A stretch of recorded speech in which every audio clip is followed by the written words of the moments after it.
Okay, today we're going to look at 2.3a. I'm breaking up 2.3 into two sections. The first part I'm going to call special cases, and then the second part I'm going to call fractions and decimals. These are the harder ones, so we'll look at that on the next class period. But today we're going to look at special cases that come when using these 6 steps. So remember, these 6 steps will work for everything that we do in chapter 2. And I want you following these 6 steps. If you're doing this virtually or remote, just I know that there's computer programs and there's apps that'll solve these problems for you. But I care more about your work than I do your answer. So I want you showing me your steps. Now, there's always shortcuts and you can skip steps here and there. But trust me, I'll know if you're solving the problem from an app versus working through these 6 steps. So we've learned them all now. So the first step is to clear any fractions. But if we look at this first example, there's not any fractions. Step 2 is to get rid of our parentheses. So we're going to take this 4 and distribute it, and this -8 and distribute it. And again, I'm sorry about the shaking. I have redone this table a million times trying to stop the shaking. I think it's just the holder for the iPhone. I can't seem to get it fixed. But okay, so we're going to distribute our 4. So remember, we're multiplying. 4 times 4 is 16. 4 times -3x is a -12x because the signs are different. It's negative. Equals 32 comes down. -8 times x is -8x, and -8 times +2 is a -16. So step 2 was get rid of your parentheses. Step 3 is be aware of your equal sign and simplify each side. I just realized I did the wrong color pen here, but we'll just switch them. So be aware of your equal sign means think of where that equal sign is. You don't have to draw that line. I just do it so you can visually see it. And anything on the same side, you just combine them. You don't have to do the opposite. That's only when you go over the equals. So the 16 minus 12x stays like that. And then 32 minus 16 is 16. Bring down the -8x.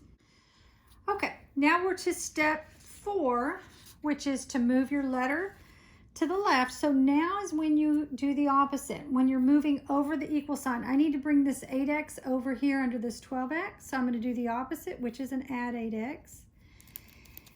And so the 16 comes down, -12 and +8, the signs are different. Subtract and take the sign of the larger, so that becomes a -4x, and the 16 comes down.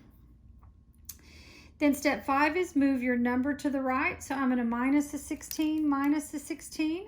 So I get a -4x is equal to 16 minus 16 is 0.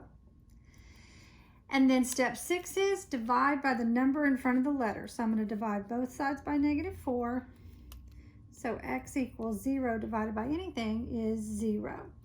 So this is a special case because I want you to see if the numbers cancel out, there's a number to mean nothing. That number is 0. So you can have 0 as a number, but you'll see in a little while, if the x cancels out, then we have a different situation there. So let's look at this next one. I'm going to switch my pens to the right colors now. So step 1's fractions, there's not any. Step 2, get rid of my parentheses. I'm sorry, I'm still trying to keep this camera from shaking. And so we're going to distribute. So 4 times 2x is 8x. 4 times -1 is -4. And then -6x minus 24. Because the signs are different, it's negative on that one. Remember, when you distribute a positive, the sign stays the same. But when you distribute a negative, it changes that second sign. Step 3, be aware of your equal sign and combine like terms, but there's nothing to combine on either side, so we don't have to worry about step 3. Step 4, move your letter to the left. So I need this -6x to come over here, so I'm going to plus a 6x plus a 6x, which 8 plus 6 is 14x minus 4 equals -24.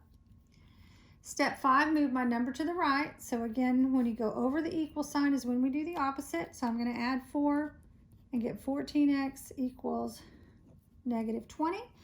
Because the signs are different, subtract and take the sign of the larger. And then step 6 is divide by the number in front. So what makes this a special case is that we're left with a fraction. So if you wanted to use your calculator and change that to a decimal, you can. or you can leave it as a fraction. But before you can finish your answer, you need to simplify it. Do you see the top and the bottom can both be divided by 2? So in simplest form, that fraction is a negative 10/7. So you can have 0 as an answer, you can have a fraction as an answer. Or let's look at these next ones. You see they all look the same when you start. You don't really know there's an issue until you get into them. So this first one, there's not any fractions, so we don't have to do step 1. Step 2, get rid of our parentheses. So I'm going to distribute. So 3 times 6 is 18. 3 times negative 4 is a negative 12x. 2 times negative 6 is a negative 12x. And 2 times 9 is 18. So that's a negative 12 right there. Step 3, be aware of your equal sign and combine like terms, but you see there's nothing to combine here. So this is a problem where step 4, it's important to do step 4 before step 5 for it to be less confusing. So this problem is one of the reasons why I always say take your letter to the left first. And that's because right here, when I go over the equal sign and add the opposite, do you see what happens is they both cancel out. So we don't have an x left. So you can't solve for something, you can't solve for x if the x is gone. But what you have left is 18 on one side and 18 on the other. And so on your note sheet, under step 4, so each one of them has the sign rules in case you're struggling with those. Hopefully you don't even need to look at those, that you've got them down by now, but some people still have trouble. But if you look right here, it says if your letter cancels out on both sides, which just happened, true is all real numbers, false is no solution.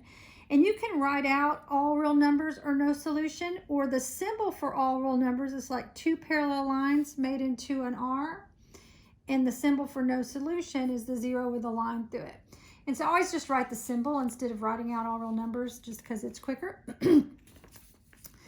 But you see what we have left here, 18 equals 18 is a true statement. So that means that no matter what number you put in for x, it'll always be equal. So the answer for this one is all real numbers. You can do the symbol, or you can write all real numbers. Or I've had people write everything works. That's the correct answer too. It just means any number you put in, that one will work. This one, the only number that will make this equal is 0. This one, the only number that'll make it equal is negative 10/7. This one, any number in the world you put in will make it equal. So that one's all real numbers. So let's look at the next one. So again, step 1 is their fractions, no. Step 2, get rid of your parentheses. So we're going to multiply. So the 6x comes down, minus 4x minus 4 equals 2x plus 8. So I got rid of my parentheses. Step 3, be aware of the equal sign and combine like terms. So 6x minus 4x is 2x minus 4 equals 2x plus 8. Step 4, move your letter to the left, and here's where it falls apart and that our x's cancel out. And so I'm left with negative 4 is equal to 8. That's a false statement. Negative 4 is not equal to 8. So this one is no solution. Nothing will work for that one. You can do the symbol or write it out. Either way is fine. So again, this one 0 would work. This one negative 10/7 would work. This one every single number would work. This one there's not a number in the world that would work. There's no solutions. So last one. Again, step 1 is their fractions, no. Step 2, get rid of your parentheses. So I'm going to distribute my negative 4. So 8x minus 4x minus 4 equals 3x plus 5. Step 3, be aware of the equal sign and combine like terms, so I can combine those together. So 8x minus 4x is 4x minus 4 equals 3x plus 5. Step 4, move my letter to the left. 4x minus 3x is x, so I'm left with x minus 4 equals 5. And step 5, move my number to the right. So x equals 9. So that one was just a regular type problem. Okay, so you're ready for 2.3a practice problems. Just remember, true statement is all real numbers. False statement, no solution.